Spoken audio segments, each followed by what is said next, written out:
오늘 본문은 레위기 24장입니다. 24장 10절에서 14절까지 제가 읽겠습니다. 레위기 24장 10절로 14절입니다. 이스라엘 자손 중에 그의 어머니가 이스라엘 여인이요 그의 아버지는 애굽 사람인 어떤 사람이 나가서 한 이스라엘 사람과 진영 중에서 싸우다가 그 이스라엘 여인의 아들이 여호와의 이름을 모독하며 저주함으로 무리가 끌고 모세에게 가니라. 그의 어머니의 이름은 슬로미시요 단지파 디브리의 딸이었더라. 그들이 그를 가두고 여호와의 명령을 기다리더니 여호와께서 모세에게 말씀하여 이르시되 그 저주한 사람을 진영 밖으로 끌어내어 그것을 들은 모든 사람이 그들의 손을 그의 머리에 얹게 하고 그 온 회중이 돌로 그를 칠지니라. 아멘이 안 나오시네. 그저 좋은 소리라야 아멘이 나오죠, 그죠? 우리에게 좋게 보이든 안 좋게 보이든 하나님의 말씀에 아멘 하시는 것입니다. 돌로 칠지니라. 예. 오늘 말씀의 시작은 이 현상에 중독된 우리의 삶인데, 우리는 중독되면 스스로는 잘 모르죠. 그래서 이 중독된 삶에서 이 본질로 나아가는 그런 길과 모습을 좀 나누어 볼까 합니다. 이 본질에 대한 무감각성, 이게 무슨 뜻이냐? 현상에 대해서 중독되어 있다, 이게 무슨 말이냐? 쉽게 말하면 이런 말입니다. 드라마를 보면 가슴으로 봐요. 드라마는 가슴으로 느껴져요. 막 주인공이 위급해지면 막 안타까워요. 그런데 성경 말씀과 하나님의 말씀은 머리로 밖에는 안 들려요. 이해해요. 다 동의해요. 그것이 옳은 말인 줄 알아요. 그러나 삶에는 영향력이 전혀 없어요. 뭐 그런 시대에 우리가 살고 있다, 그런 말이에요. 얼마 전인지 언젠지 모르겠지만 별에서 온 그대라는 연속극이 있었다고. 예, 보신 분들 용서해 줄 테니까 손 한번 들어보세요. 우리 형님도 보셨네. 그러니 뭐 할 말이 없지 뭐. 우리 형님이 보시면 다 봐도 되는 거예요. 근데 그 별에서 온 그대를 나는 뭐 보지는 않았지만 들어보면 그런 얘기예요. 400살 먹은 사람이 20대 동안을 가지고 있어요. 그리고 뭐 그러니까 그 드라마 속에 이 늙음에 대한 엄청난 반감이 들어있죠. 늙으면 안 되는 거예요. 하여튼 멋진 사랑을 하려면 400살이 먹어도 20살의 동안을 가지고 있어야 돼. 그러니까 생명을 전혀 모르. 생명은 시즌을 따라서 익어가는 거죠. 노년기는 노년기에 친구가 있어야 되고요. 노년기는 노년기에 누림이 있어야 되고, 노년기에는 노년기에 인격이 있어야 돼요. 근데 나이 드신 분이 이 낯설은 사람하고 같이 대화하거나 앉는 것을 더 두려워하더라고요.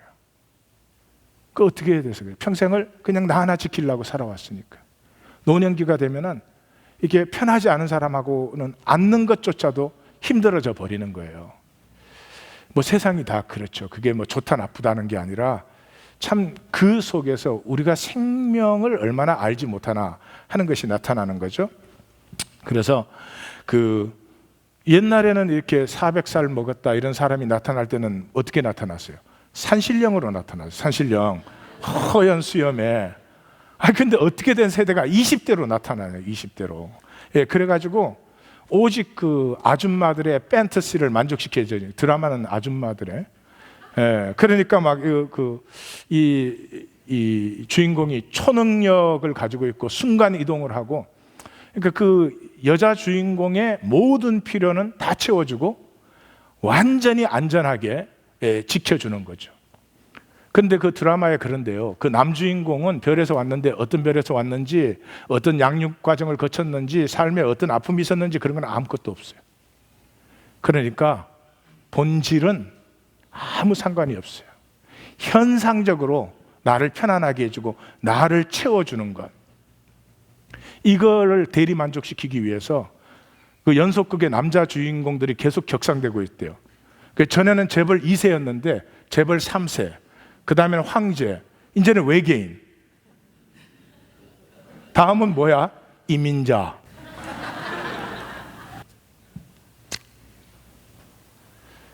그 사람이 누구냐 하는 것은 전혀 상관이 없어요. 능력과 현상, 능력과 조건, 그거밖에 안 보여요. 실제로 이 시대의 결혼은 그럴 것 같아요. 그래서 사실은 뭐 이 영적인 얘기, 본질의 얘기를 아무리 들어도 듣지만은 사실은 맞는 말인 줄 알지만은 삶에 연결이 되지 않는 그런 시대를 우리가 걸어가고 있어요. 이제는 그 본질의 진실에 우리가 끼어질 때가 됐다. 저는 그렇게 확신해요. 왜냐 그러면 그 초월적인 하나님의 생명이 우리 안에 있고 또 이것이 피어나는 것이 하나님의 뜻이니까. 하나님의 뜻은 반드시 이루어질까요? 이루어질락말락하다가 안 이루어질까요? 반드시 이루어지죠. 그러니까 온 세상이 무엇라고 해도 저는 그것을 믿고 싶어요. 그래서 오늘의 우리 기독교는 좀 이런 모습인 것 같아요. 월드컵 대표팀을 불렀어요. 그 월드컵 대표팀에 차출이 됐으니까 얼마나 영예로운 거예요. 근데 모여서 우리는 월드컵 대표들이다. 우리는 이 세상을 대표한다. 그렇게 굉장히 난리들이요. 우리는 하나님의 자녀다. 하나님의 유업자다. 하여튼 하나님의 그 높으신 뜻 난리를 쳐요. 근데 그 모여가지고 지식은 늘어요. 축구는 어떻게 해야 된다. 드리블은 어떻게 해야 된다. 축구 역사에는 이런 게 있다. 느는데 몸으로 훈련은 안 했어요. 그러니까 축구에 대해서 모든 걸 다 알고 있는데 경기력은 하나도 없는 거죠. 그래서 이 기독교가 가지고 있는 지식이나 나눔에 대한 것은 참 대단한 경지에 우리가 이르렀습니다. 그럼에도 불구하고 세상에 나가면 전혀 무기력한 그러한 시대를 우리가 지금 걸어가고 있습니다. 그러한 이 시대를 바라보면서 오늘 레위기 24장을 나누려고 합니다. 24장을 나누기 위해서 제가 글씨를 하나 보여드리겠습니다. 추사에 그 봉헌사에 있는 판전이라는 글씨입니다. 여러분 이렇게 잘 보이세요? 좀 뭐가 느껴지세요? 글씨는 일단 크기가 같아야 됩니다. 근데 크기도 이게 하나는 크고 작죠. 그 다음에 획들이 조화를 좀 이루어야 되는데 어떻게 저 글씨의 그 획은 이 하나하나가 떨어져 있는 것 같아요. 서로가 어울려 들지 않고 좀 글씨를 처음 배우는 사람이 쓴 듯한 그런 모습이 있죠. 근데 조금 저 글씨 앞에 한 2, 3분 머물러 계시면 그 힘을 좀 느끼실 수가 있어요. 그게 보이시는지 모르겠는데, 자, 저 판전 글씨를 놓고 우리가 24장으로 들어가겠습니다. 24장은 전체 구조는 앞쪽은 성소를 얘기하고 뒤쪽은 진영, 성소 바깥이죠. 그러니까 우리의 내면 인격과 그러한 인격으로 살아가는 우리의 외적인 삶을 보여주고 있는 것이 24장입니다. 성경은 그러죠. 육체는 하나님의 영을 담는 인격 표현의 주체다. 이게 이제 성경이죠. 성경은 이원론이 아니에요. 육체는 나쁘고 영은 선한 것이고, 소크라테스적으로 플라토닉 철학으로 육체는 감옥이고 영은 자유한 것이고, 그러면은 간단하겠는데 이 이원론은 항상 우리에게 참 부담스러운 거예요. 하나님이 육체를 만드시고 그게 하나님의 생명, 하나님의 영을 담으셨는데, 그러므로 육체는 이 하나님의 생명, 하나님의 영, 다시 말해서 우리의 인격을 표현하는 주체다, 그런 뜻이죠. 그래서 몸으로 산 것이 나의 삶이다 하는 것이 이 성경입니다. 성경 이제 모든 것이 이 이론론이에요. 이론론 때문에 성경 해석이 까다로워지는 이유가 그게 있죠.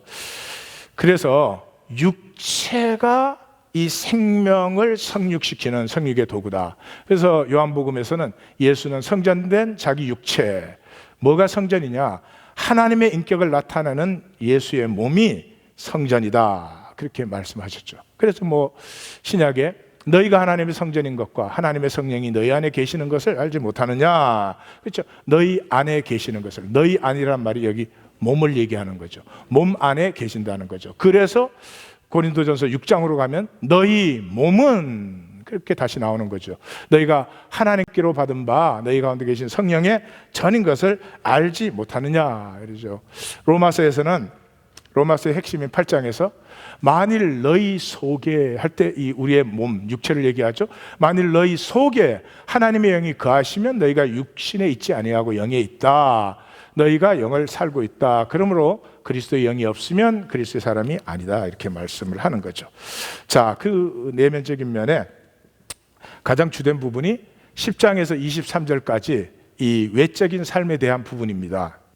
이 10절에서 23절까지의 구조와 전체 의미는 책임성을 얘기하고 있습니다. 이때 책임성이라고 하는 것은 듀티가 아니고 무슨 일을 해야 되는 그런 것이야. 물론 뭐 그게 포함되겠지만은 존재의 책임성을 얘기하는 것입니다. 내 삶이 나라는 존재에 대한 합당함을 가진 이런 존재적인 책임성을 얘기하는 것이죠. 그것을 얘기하는데 우리가 읽었던 본문의 도입 부분에서 여호와의 이름을 모독하고 저주한 사건이 나옵니다. 그리고 그 다음에 이제 대칭 구조로 본문이 나오죠. 그래서 하나님을 저주하면 돌로 치라 그러고 하나님을 저주한 자를 돌로 쳤다 이렇게 마감을 해요. 그 안에 이것은 거류민이든지 본토인이든지 거류민이든지 본토인이든지 그 다음에 사람을 죽였으면 사형을 시켜라. 사람을 죽였으면 사형을 시켜라. 그 안쪽에는 짐승을 죽였으면 그 짐승으로 갚아라. 그 짐승으로 갚아라. 이렇게 대칭이에요. 그 한가운데 뭐가 있어요? 상이한 대로 상처를 냈으면 그 상처대로 눈에는 눈, 이에는 이 이렇게 말해요. 이걸 현대식으로 읽으면 굉장히 잔인하다. 무슨 저런 법이 있느냐 이러는데 그거 아니고요. 이건 3,500년 전의 언어로 책임감을 얘기하는 것입니다. 책임감. 우리가 책임감을 얘기한다는 말이 인격의 가치는 이런 것이에요. 내가 지금 나타난 행동, 내가 지금 행동을 하면 나타나지 않아요? 이 나타난 행동은 그걸로 없어지는 게 아닙니다.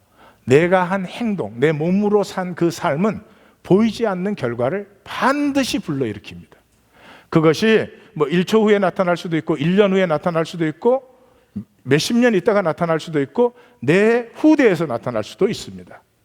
그러나 내가 몸으로 한 행동, 하나님의 생명 씨앗을 가지고 있는 우리가 한 행동은 절대로 없어지거나 사라지거나 그렇지 않다. 그러므로 나타난 행동을 할 때 반드시 거기에 상응하는 결과가 따라오는 것을 기억해라 하는 것이 이 본문의 중심입니다.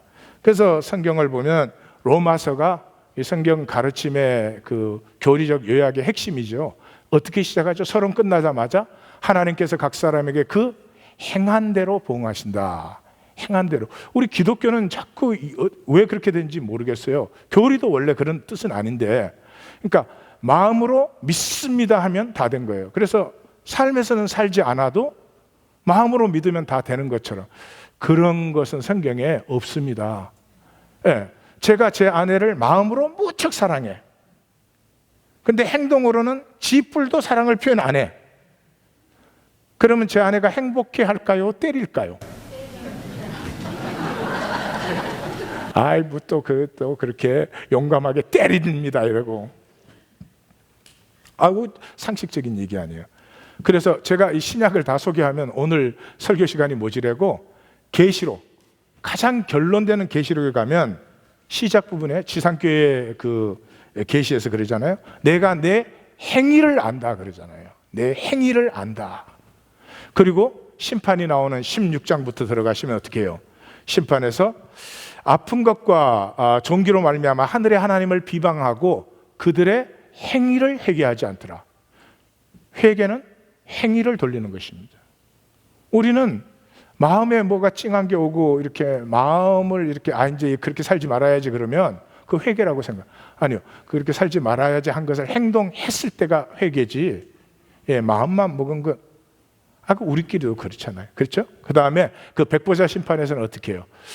책이 펴졌으니 곧 생명책이라 죽은 자들이 뭐를 따라? 자기 행위를 따라 심판을 받는다 그랬어요. 22장은 하나님의 마지막 선언입니다. 성경 66권의 마지막 선언이 시작되는 파트예요. 그 시작되는 파트에 이렇게 시작합니다. 다 같이 읽겠습니다. 보라, 내가 속히 오리니 내가 줄 상이 내게 있어 각 사람에게 그가 행한 대로 갚아주리라. 내 몸으로 산 것이 나입니다. 내가 아무리 훌륭한 생각을 했어도, 내가 아무리 정말 이 천사의 지식을 가졌을지라도 내가 산 것이 나이지 그것이 내가 아닌 것입니다. 자, 이제 본문으로 들어가서 보겠습니다. 1절에서 9절까지는 그 성소의 등잔불과 진설병 이 두 가지를 우리한테 보여주죠. 첫째 1절에서 4절에는 이제 등잔불이 나오는데, 이 등잔불은 우리의 내면, 우리의 인격 내면을 말하는 것이다 아까 그랬죠. 그래서 여기 주제는 간단하죠. 항상 순결한 빛을 밝히라. 그래서 2절에 계속, 3절과 4절에 항상 이렇게 계속 나오고, 2절과 4절에 순결한. 성경의 가장 좋은 해석은 성경이에요. 이 본문의 가장 좋은 해석은 요한복음 8장에 나옵니다. 그 요한복음 8장에 보면 음행 중에 잡힌 여인을 현장에서 잡혔다 이렇게 얘기를 하거든요. 그리고 율법에는 돌로 치라고 했는데 선생님은 어떻게 하실 것입니까? 이렇게 말을 했습니다. 그러니까 예수님께서 잘 아시다시피 너희 중에 죄 없는 자가 먼저 돌로 치라 그랬어요. 이 지금 뭐 하는 것입니까? 우리의 관점, 시야를 전환시키는 거죠. 어디에? 바깥으로 향하던 것을 안으로. 음행 중에 현장에서 잡혔으니까 이건 뭐 두말할 것도 없는 죄인이죠. 근데 우리는 항상 이렇게 바깥으로 보니까요, 너가 죄인이면 나는 갑자기 의인이 돼. 너가 잘못하면 갑자기 내가 의인이 돼. 그래서 부부 싸움을 할 때도 뭐 갖고 싸워요? 네가 잘못했다는 거야. 네가 잘못했다는 거야. 그 잘못했으면 부부가 복되나?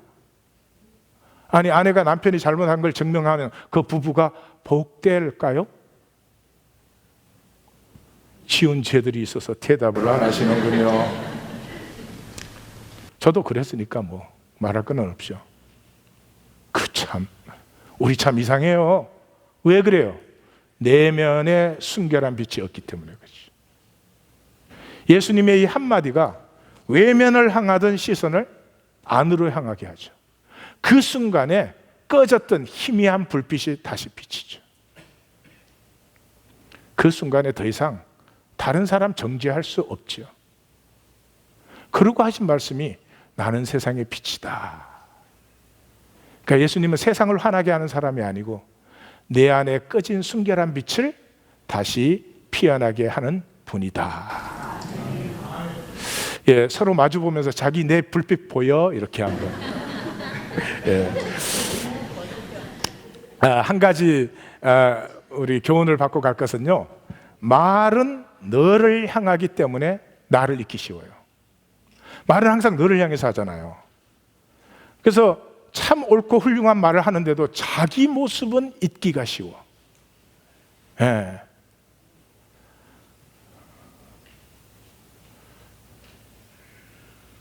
때로는 기도도 그럴 수 있어요. 하나님을 향한다고 내 내면은 밝혀지지 않은지. 그죠? 때로는 기도가 상황과 조건과 이런 걸 향하지 자기 내면에 성찰은 전혀 없는 단절된 기도, 응답되지 않는 기도. 말에서 사회성이 시작돼요. 말을 하면서부터 인간 세계라는 곳에 들어가게 돼 있어요. 그때부터 언어가 우리의 사고의 틀을 장악하기 시작합니다. 이것이 바뀌지 않으면 삶의 전환이 없어요. 말에서 인격이 출발되고 인격이 완성이 됩니다. 언어의 책임감이 생기면서부터. 언어의 책임감이 생긴다는 건 말은 너를 향해서 함에도 불구하고 분명한 나의 성찰 안에서 너를 향해서 말을 할 때 그 말은 비로소 권세와 권위를 갖기 시작하죠. 5절에서 9절까지는 이제 진설병 떡을 말하는 거죠. 이것은 삶의 방향을 보여주는 것이죠. 진설병 떡은 이스라엘의 12지파를 상징해요. 그런데 뭐라고 그래요? 이 떡은 하나님께 드리는 것이다 라고 강조를 하죠. 여호와 앞에 6절 8절, 여호와께 7, 8, 그러니까 6, 7, 8, 9 매절 이것은 여호와께 드리는 것이다 하는 걸 강조하죠. 그리고 8절에서 이스라엘 자손을 위한 영원한 약속이다. 그러면서 9절에서 그러므로 떡을 제사장에게 돌려라 그러죠. 제사장이 누구죠? 삶은 하나님께 드려지는 것이라는 것을 보여주는 대표들. 그래서 이스라엘 전체가 다 제사장의 백성이다. 제 말씀을 우리가 나누었죠. 그래서 이 떡이 제사장에게 드려지는 것은 이 떡을 나누는 12지파 전체가 하나님께 드려지는 삶을 사는 것이다 하는 것이죠. 이것도 역시 요한복음 6장이 가장 좋은 해석을 하고 있습니다. 오병이어의 기적 후에 이제 사람들이 배들을 타고 그랬어요. 그러니까 무리로 떼지어서 예수님에게 몰려오는 거죠. 그 예수님이 드디어 뜨신 거예요. 근데 예수님이 그 좀 부드럽고 친절하게 잘 맞이해가지고 이렇게 좀 나처럼 영접 테이블에 앉아서 밥도 좀 공짜로 드리고 이러지를 않고 말이에요. 그 하신다는 말씀이 너희가 나를 찾는 건 표적을 본 까닭이 아니고 떡 먹고 배불러서 찾지 그랬어요. 표적을 본 게 아니다. 무슨 말이에요? 우리 현상 속에 우리가 어떤 행동이나 일이 일어나잖아요. 일이 일어났으면 이건 절대 현상만으로 있는 게 아니죠. 그 현상에 깊은 본질적인 뿌리, 본질적인 높이가 있단 말이에요. 그러니까 표적을 본다는 말은 현상을 봤으면 그 현상 뒤에 숨어있는 본질도 볼 수 있어야 되는데 현상을 봤는데 현상 복귀는 못 보니까 그 표적을 못 본다는 거죠. 그래서 뭐라고 말해요? 이 사람들이 우리 조상은 광야에서 만나를 먹었습니다. 그러니까 예수님 뭐라고요? 야, 만나는 모세가 준 게 아니야. 너희 현상에서는 모세가 준 거지만 그건 하나님이 주신 거야.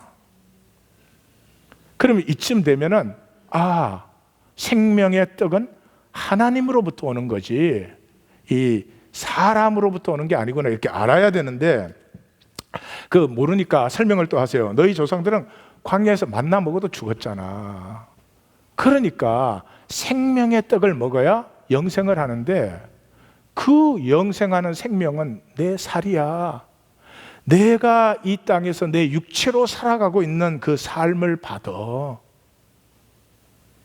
근데 그 예수님이 사는 삶은 받고 싶으세요? 그건 좋은 거니까 예수님이 다 가지세요. 난 딴 거 주세요. 그러세요. 대답을 안 하는 거 보니까 이거 하나님 교회가 분명하군요. 그래서 예수님이 뭐라 그럽니까? 결론이 살리는 것은 영이지 육은 무익하지. 이 육이 필요 없다는 말이 아니죠. 육으로만 사는 것은 무익하다 그런 말이죠. 그랬더니 사람들이 그때부터 열심히 생명의 떡을 찾았다 떠나갔다. 그건 우리예요. 우리는 어쩔 수 없어요. 우리의 관심은 현상에 있어요. 현상에 있다는 말은 다른 사람에게 어떻게 보이느냐 이게 전부라고요. 근데 그거는 우리가 잘하고 잘못하고의 문제가 아니에요. 우리가 그렇게 만들어져 있다고요. 그래서 다른 사람에게 보이려고 사는 이 허무한 삶에서 이제 나를 가꾸는 삶으로 전환되려면 몇 년 며칠? 2015년 9월 30일 수요일 날 오시라고요. 이번 언어가 우리의 생각 구조를 다 만들어 버립니다. 언어의 초월이 없이 삶의 초월이라는 것은 있을 수가 없어요. 그걸 직접 만나시고 스스로 하나님 앞에 전환이 이루어지셔야 돼요. 내 언어를 가지고 내 언어의 구조를 가지고 안 돼요. 좋은 신앙으로 다 살고 싶지요. 안 된다 이 말이죠. 자, 이제 도입 이야기로 들어가겠습니다. 오늘 24장 전체를 해석하는 열쇠가 이 도입 이야기에 들어가 있죠.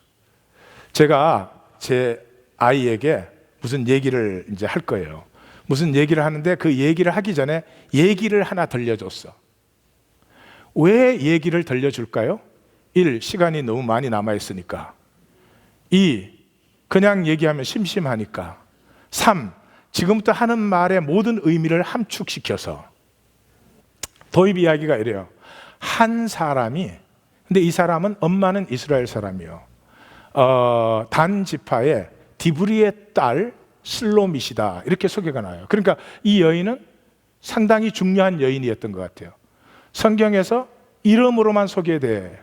그거는 그 사건 자체만 되게 진행을 위해서 그랬죠. 근데 아버지의 이름이 소개되면 그래도 꽤 중요한 사람입니다. 아주 중요한 사람은 여러 대가 소개됩니다. 여러 대가 소개돼요. 대개 3, 4대가 소개돼요. 제일 길게 소개된 사람이 누굴까요? 예수님이에요. 예수님. 그 14대씩 3번씩 하니까 참 그 한번 부르려면 길겠어요. 자, 단지파 디브리의 딸, 여잔데 디브리의 딸 슬로밋이었더라. 이름까지 소개되는 건 성경에서는 범상치 않은 경우죠.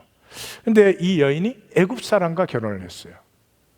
그래서 그 부부의 아들이 나가서 일했으니까, 나가서 진영 중에서 싸웠으니까 이 사람들이 사는 진영은 12지파가 사는 진영의 외곽 진영이었던 것 같아요.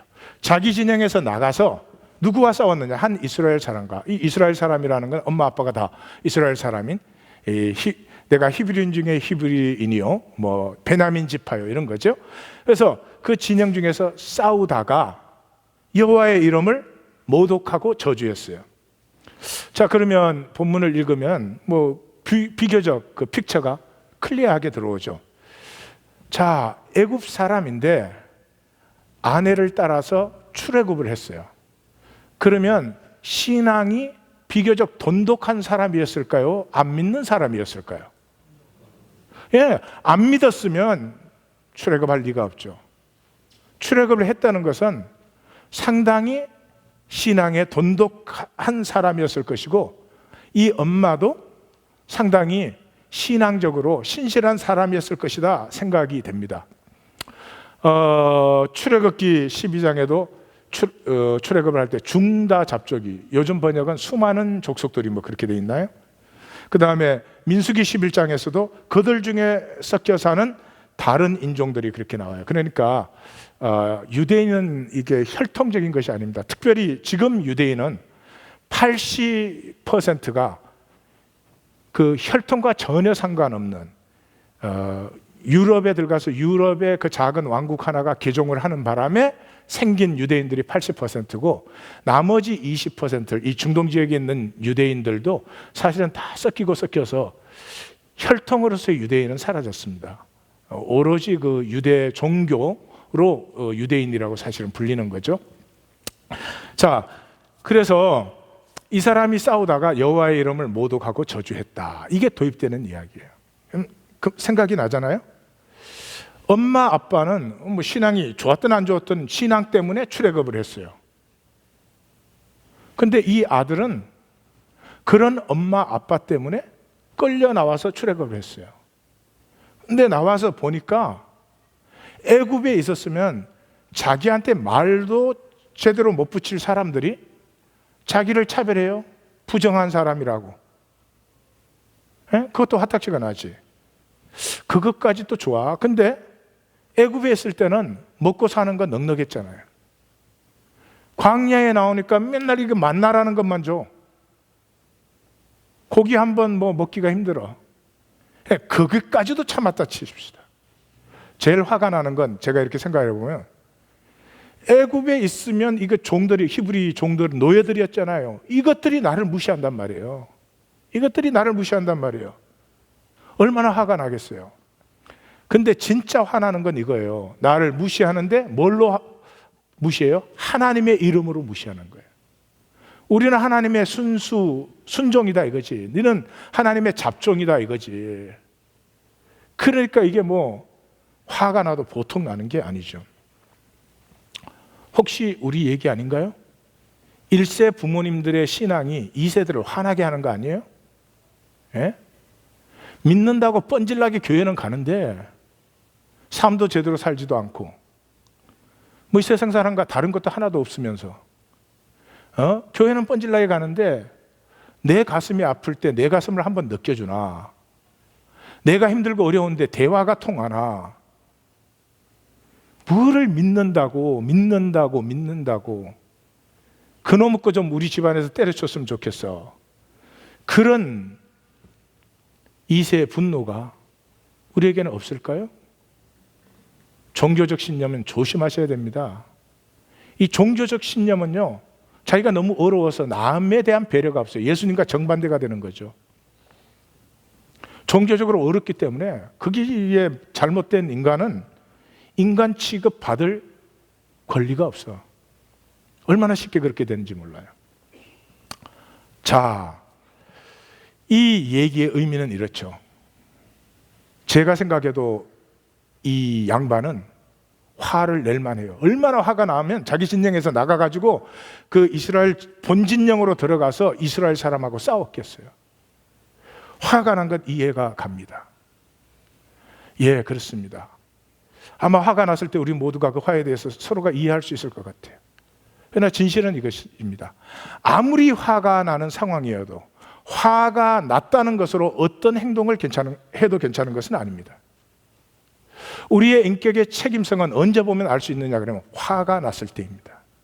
화가 났지만은 그래도 화난 현상보다는 내 인격의 본질을 지킬 수 있는 사람은 그 사람이 인격적으로 성숙한 사람이고, 화가 났다고 가족들 앞에서 심지어 자녀들 앞에서도 함부로 말을 하거나 이런 분들이 이 중에 내가 보니까 두 사람 있어요, 분명히.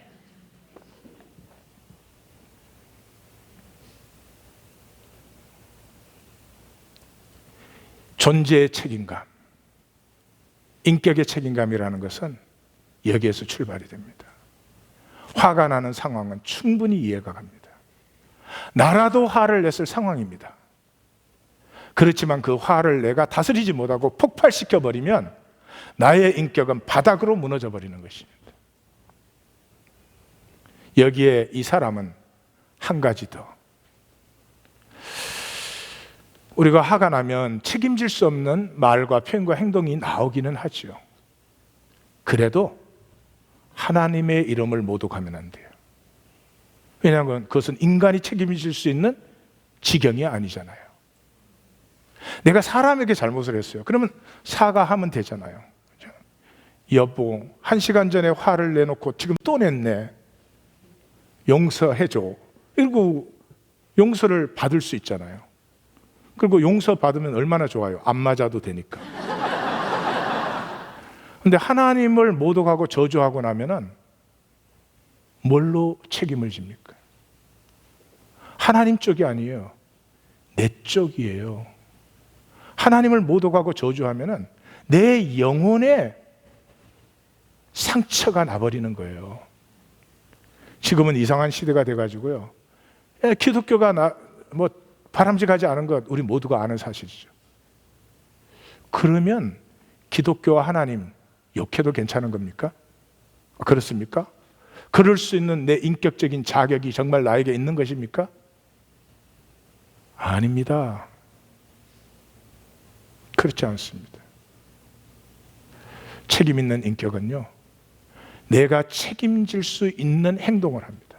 왜냐 그럼 지금 잠시 나타난 현상적인 행동이 보이지 않음에도 불구하고 반드시 그 결과를 이루기 때문에 그런 것입니다. 우리의 나타난 행동이 하나님의 아름다움과 복됨으로 가능하면 충만하시기를 주의 이름으로 축원합니다. 자, 의미를 나누겠습니다. 의미는 이미 다 나눈 것 같아요. 간단해요. 자, 등잔불은 우리 인격 내면의 순결한 빛을 얘기합니다. 그러므로 내 안의 진실을 현상의 이익에 희생시키지 마십시오. 제가 이렇게 목회하면서 가장 안타까운 것은 이것이에요. 사람들이 아무것도 아닌 것이에요. 아니, 이익이 크고 그게 큰 손해가 있고 이러면은 거짓말하고 거짓되게 행동하고 우리 다 약하니까 그러잖아요. 그런데 아무것도 아닌 것에 너무나 쉽게 거짓말을 해요. 너무나 쉽게 자기 체면 먼저 챙기려고 그래요. 너무나 쉽게 자기 이익을 챙겨요. 진짜 아무것도 아닌 거예요. 그래요. 그거는 그렇게 되면 하나님을 하루에 10,000번을 불러도 인격이 자랄 수가 없습니다. 내 안의 진실은요, 내 안의 순결한 빛은 참 연약합니다. 참 연약합니다. 그래서 그렇게 그냥 쉽게 대체가 되어버리는 것입니다. 그 연약한 것을, 그 아무렇게나 해도 그것이 나에게 다시 싸우지 못하는 그것을 귀하고 소중하게 지켜주는 사람의 생명 열매가 영원하고 기름질 것입니다. 두 번째는 영원한 가치와 의미를 창조하는 삶이 되자, 이런 거죠. 우리 육체의 삶은 영적 진실에 들여짐으로 가치를 창조해내요. 예, 우리 육체로 살잖아요. 그러면 우리가 뭐 현상에 붙들릴 수밖에 없어요. 이번 이제 3.1 집회 나와서 보시지만 내가 뭐 작정한다고, 내가 무슨 결단한다고, 내가 그거 갖고 금식기도 한다고 그렇게 되지 않아요. 육체의 삶 자체가 이 현실에 붙들림 받을 수밖에 없어요. 그 근본 틀에 성령님의 역사가 이제 임해야 되는 것인데, 우리의 삶이 뭐 간단하잖아요.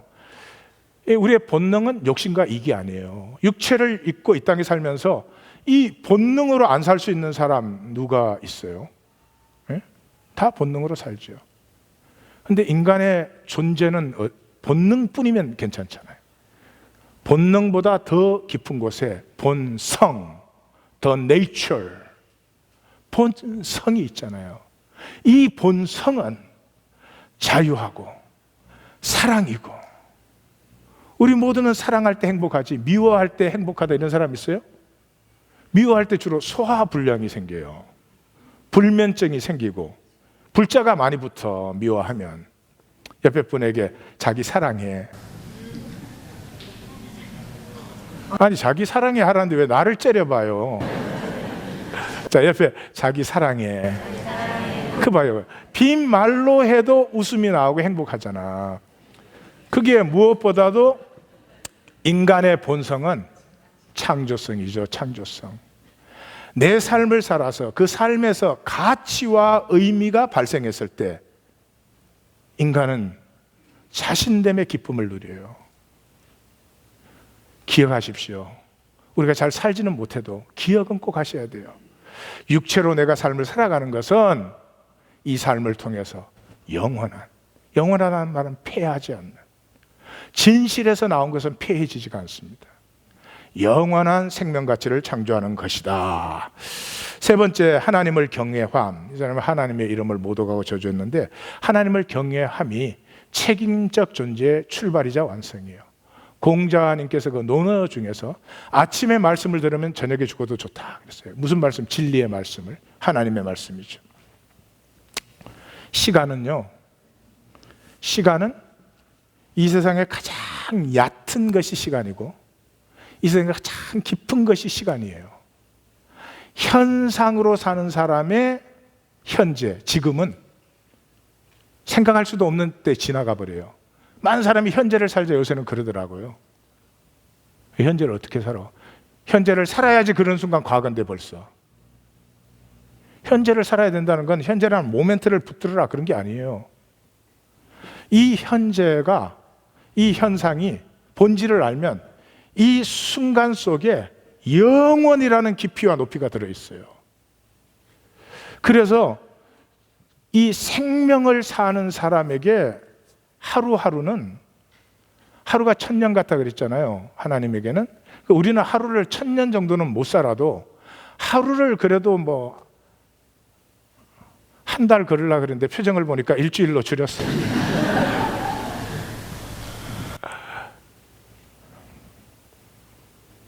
그게 사는 거예요. 하루를 살았는데 100년을 가꾼 것처럼.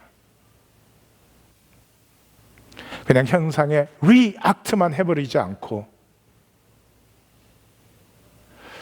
그렇게 하루를 살고 나면 그 하루가 생생한 생명으로 피어나 있습니다. 우리는 정신없이 일주일을 살고 나도 이번 주일에 뭐 했는지 기억이 안 나. 네. 하나님을 경외하면서부터. 하나님이 어디 현상에 계세요? 이 본질의 가장 깊은 곳에 계시잖아요. 하나님을 경외하는 책임적인 존재가 돼요. 그 말은 내게 주어진 시간에 책임 있는 삶이 피어나기 시작해요. 하루도 피하는 하루가 아니에요. 영원을 가꾸고 성육시키는 하루하루가 되는 것입니다. 자, 결론을 나눕니다. 책임적 존재라는 것은 다른 말로 하면 I am who I am, 내가 나됨이죠. 그런데 이런 책임감을 사는 존재, 어떤 존재의 가치감을 살아가는 존재가 되기 위해서는 나에게서 출발이 안 됩니다. 내가 날 보고 넌 가치 있어, 가치 있게 살아야 돼, 이래야 돼. 안 돼요. 먼저 내가 가치감이 있는 존재라는 확신이 내게 들어와야 됩니다. 이 확신은 내가 만드는 게 아니라 주어지는 거죠. 그래서 하나님은 이 확신을 위해서 두 가지를 하셨어요. 첫째는 우리에게 도전하셨어요. 김연아 성도에게 우리가 어떤 도전을 주나요? 올림픽에만 가서 출전해다오, 이렇게 도전하나요? 가서 금메달을 꼭 따세요, 그렇게 도전을 하죠. 예화가 좀 그런가? 그러니까 도전은 뭐를 내포하고 있는 거죠? 그 존재의 가치를 내포하고 있어요. 예. 아니, 동네 스케이트장에 스케이트 타는 애 보고 올림픽 가서 금메달 따와 그러면 그 사람이 미친 사람이죠. 표정 그래도 알아들은 줄 믿습니다. 하나, 그 사람을 향한 도전은 그 사람의 가치를 내포하고 있어요. 그래서 하나님이 창세기 1장부터 뭐라 그래요? 인간을 딱 만들자마자 뭐라 그랬어요? 만물을 다스리라. 이 엄청난 도전이에요. 제가 이 설명하기 너무 많으니까 예수님 우리에게 어떻게 도전하셨어요? 여우도 굴이 있고 공중에서도 집이 있지만 인자는 머리 둘 곳이 없다 그랬어요. 또 뭐라고요? 내가 가서 내 부친을 장사하고 오게 하옵소서. 그러니까 죽은 자들로 죽은 자들 장사하게 해요. 내가 가서 가족과 작별 인사를 하고 오겠습니다. 그러니까 작별 인사 하려면 날 따르지 마. 이건 사람에게 할 말이 아니죠. 그렇잖아요. 무슨 호화롭게 살겠다는 것도 아니고 최소한도 식구가 몸 누일 월세 아파트 방은 있어야 되는 거 아니냐 이거죠. 근데 예수님이 그게 너한테 절대면 나를 따르지는 마. 아니, 세상에 아버지 장례를 안 지는 사람이 어디 있어요? 에? 대통령에 취임하려고 하는데 아버지가 돌아가셨어. 그래서 아버지 장례 안 지내고 대통령 취임해. 그 사람은 인간 취급 못 받죠. 인간 문화의 절대 가치가 부친 장례입니다. 그런데 그 가치가 너에게 절대적이라면 나 따르지 마. 또 이 가족을 작별하고 오시옵소서, 이거는 엘리야와 엘리사의 얘기죠. 엘리사가 거부인데 12결의에 서로 밭을 갈던 사람이니까 엘리야가 그 선지자 겉옷을 딱 던졌을 때 그걸 받고 그 적시로 중단하고 돌아가서 자기가 밭을 갈던 두 마리의 소를 잡아서 하나님께 번제하고 가족과 동네 사람에게 인사하고 엘리야를 바로 따랐습니다. 최고의 제자도를 나타내고 있습니다. 그런데 그것이 너에게 최상의 것이라면 나를 따르지 마. 다시 말해서 생존 세계의 어떤 가치라도 너에게 절대 가치라면 십자가의 길을 갈 수는 없지. 생명 세계의 마지막이 뭐예요? 죽음 아니에요. 이 죽음을 넘어서 생명의 세계가 펼쳐지는 것인데, 생존 세계 안에 무엇이 됐든지 절대적인 것이 있다면 그 사람은 생명 세계를 들어갈 수 있는 사람은 아니죠. 이런 도전을 우리에게 주세요. 이거는 인간에게 해서는 안 되는 말이에요. 무례한 말이에요. 부당하고 정말 우라통이 치미는 말이에요. 저를 오랫동안 화나게 했던 말입니다.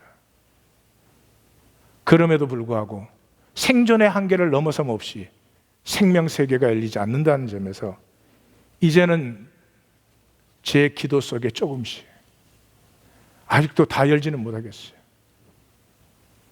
주님께서 부르시면 그 길을 갈 수 있는 믿음을 갖는 마음의 자원함을 허락하여 주시옵소서. 그러나 나에게 먼저 말고 궁정한 성도에게 먼저 하시옵소서. 이렇게.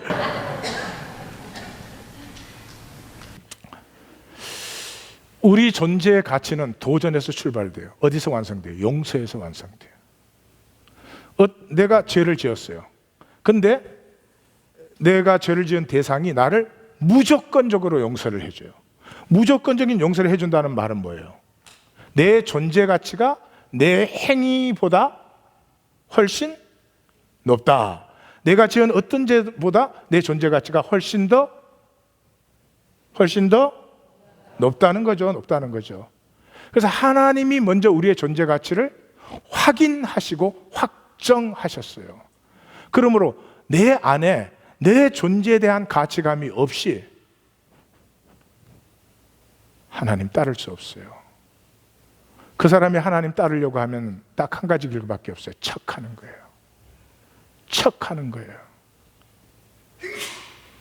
그러면 진짜 더 어려워지죠. 이 가치감의 싸움은 그렇게 하나님이 이제 제게 확정해 주셨잖아요. 그러면 이 가치감, 내 존재 가치감 내가 누려야 되거든요. 내가 누려야 내 생명이 되고 내 유업으로 피어나게 되는데, 그 가치감과의 싸움은 다른 길이 없습니다. 자신과의 싸움이에요. 희미한 내 중심의 진실과의 싸움이에요. 육체의 편안과 쾌락을 넘어서 영적 진실을 가꾸어 가야 돼요. 제가 시작할 때 추사의 판전을 보여드렸잖아요. 지난번 목회 때는 그 카피를 얻어서 굉장히 큽니다. 글씨 크기가 제 키 정도 돼요. 그 탁본을 얻어서 몇 주간 전시를 했는데, 성도님들이 한 번 그 앞에 쓸 때마다 이렇게 다르게 느끼시더라고요. 그 추사는 우리가 잘 아시다시피 성리학이 온 나라를 망가뜨리고 있을 때 용기 있게 실학을 따른 그런 양심 있는 학자 중에 한 분이시고, 뭐 참판까지 하시고 대단한 가문이시고 그랬습니다. 그런데 원래 자질이 많아가지고 그 중국에 자기 아버지가 사신으로 갈 때 따라갔다가 그 당시에 중국의 최고의 학자를 만나서 6개월 동안 그에서 많은 영향도 받고 그 제자가 됩니다. 사실은 옥량방인가? 그 이름 잘 생각. 옥량방인가 뭐 하여튼 이름이 좀 그런 이름인데, 그래서 돌아와가지고 그 당시에는요 문장을 쓰되 중국식의 문장을 잘 쓰면 출세를 하는 거예요. 글씨를 쓰되 중국 글씨체를 가장 잘 따라서 쓰면 제일 잘 쓰는 거예요. 산수화를 그리는데 다 중국 산수화를 그렸어요. 이 재능이 있고 열심히 하는 사람이니까 그 중국 서치의 대가를 이루었습니다. 근데 어느 날이 아니지, 유배를 2번 갔습니다. 한 번은 제주도로 가고 한 번은 한경도 북청으로 갔어요. 요즘은 제주도 왜 가죠? 관광으로 가요. 그 시절에 살았으면 나 좀 유배 좀 열어, 군대 보내주면 좋을 텐데. 그 제주도에 유배 가가지고요, 이분이 왜 한국 사람이 중국 글씨를 따라하나, 왜 한국 사람이 중국 산수도를 그리나. 그래서 삼국시대부터 조선시대까지의 한국 글씨체를 다 모아서 연구를 한 거예요. 그리고 그것을 밤낮으로 정말 눈만 뜨면 무슨 글씨하고 원수가 하신 사람처럼 써가지고 추사체가 이루어졌어요. 그 추사체가 이루어지는데 그 추사체는 기법보다 심의. 그러니까 중국 글씨체를 버릴 때 벌써 글씨를 얼마나 잘 썼느냐가 아니라 글씨 속에 나의 진실이 얼마나 담겨 있느냐 하는 것을 가지고 몸부림을 친 거죠. 그래서 완성된 체가 추사체예요. 추사체인데 한경도 북청에 12년 유배를 갔습니다. 갔다 돌아와서는 정치에는 완전히 뜻을 접고 야인으로 사는데, 죽기 3년 전에 봉헌사가, 지금은 이제 서울시내 봉헌사에 승복을 입고 들어갔어요. 들어가고 그 말은 뭐예요? 삶의 현상적인 부분을 다 내려놨어요. 그때부터 쓰는 글씨는 글씨를 써서 출세하려고 하고, 글씨 써가지고 잘 살려고 하고, 글씨 써가지고 성공하려고 하고, 그건 다 가짜라는 거죠. 자기 마음의 진실이 글씨에 담겨 있느냐, 이걸 갖고 몸부림을 친 거죠. 그래서 죽기 직전에 그 봉헌사는 이 해인사와 더불어 2대 사찰이잖아요. 그러니까 거기에 그 목판들, 경전들이 많이 있습니다. 그 주지가 그 경전을 넣어두는 창고에 판전이라는 이 현판을 하나 써달라고. 그러니까 목을 갈아가지고 붓으로 붓이 작잖아요. 그러니까 걸레를 목에다 찍어가지고 이게 쓴 글씨입니다. 최후의 글씨고 추사의 최고의 글작품이다. 왜? 어린아이가 쓴 것 같아요. 욕심도 이기도 불안도 아무것도 담겨지지 않은 채 생명 자체가 단순하게 흐르는, 그래서 노치다. 나이가 들어서 모든 것을 비운 것 다음에 쓴 노치다, 이렇게 하는 거죠. 존재의 용기란 지난 시간 우리는 courage to be, 나됨을 누리는 것입니다. 나됨을 누리는 길은 한 가지 길입니다. 새로워져야 누립니다. 인생을 열심히 살지만 나됨이 누려지지 않는 것은 새로워지지 않으면 나됨을 누릴 수가 없습니다. 새로워지고 있다는 말 자체가 내가 나를 살고 내가 나를 누린다는 거죠. 무엇을 향해서? 큰 이기를 향해서. 우리는 다 이기적 존재예요. 그걸 벗어날 수가 없습니다. 그런데 작은 이기에서 내 것이나 챙기려고 하던 삶에서 점점 큰 것을, 민족의 아픔을 보기 시작하고 역사의 아픔을 보기 시작하고 큰 이기로 나갑니다. 성경은 이론론이라고 했죠? 이원론이 아닙니다. 성경의 참 사랑은 무슨 나 없어진 해탈한 그런 것이 아닙니다. 여전히 나의 이기가 내 안에 있음에도 불구하고 그 이기 때문에 오히려 초월이 일어나는 이런 참 생명의 길을 우리에게 보여주고 있습니다. 기도하십시다.